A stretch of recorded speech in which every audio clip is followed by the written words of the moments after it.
Hello, I'm Kimberly, and welcome to the weekend edition of the Native News Update.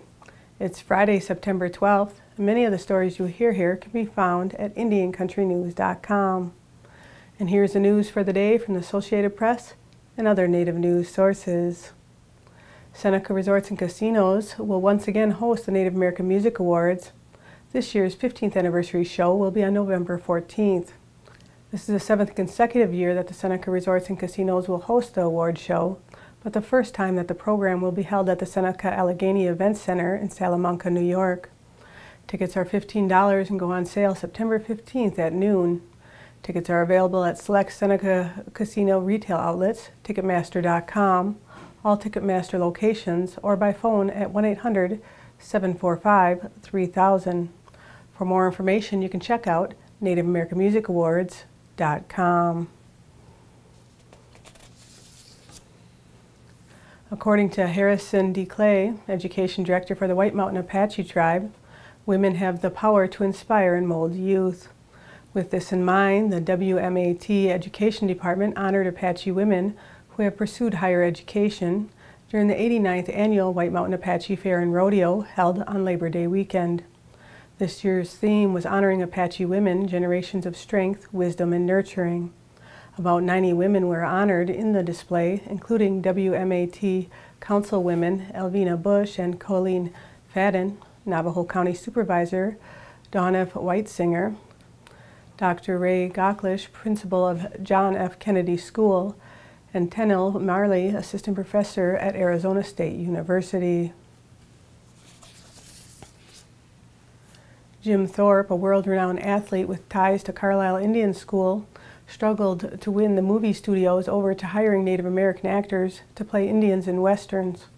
Working both as an actor and an advocate for Native talent, Thorpe was among former students who carried the lessons of the boarding school experience over into show business.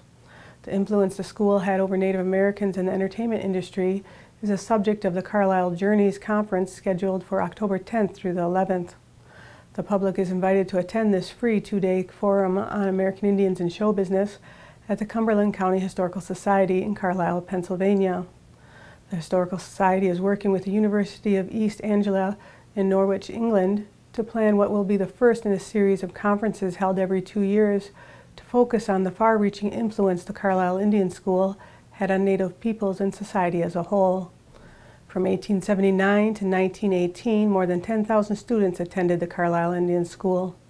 Upon leaving Carlisle, many alumni went on to perform in music halls, Wild West shows, the emerging film industry, and theater stages from Broadway to Los Angeles. Comanche producer and director Juliana Brenham and executive producer Johnny Depp bring the story of a politically influential Native American leader, LaDonna Harris, to public television stations nationwide, with broadcasts beginning November 1st on PBS+. LaDonna Harris, Indian 101, is a reflection of her political achievements, personal struggles, and the events that led to her becoming a voice for Native people. She is best known for her work in U.S. civil rights when she set the tone with a landmark legislation initiative that returned land to the Taos Pueblo and Native tribes of Alaska. She also served a pivotal role in helping the Menominee regain their federal recognition.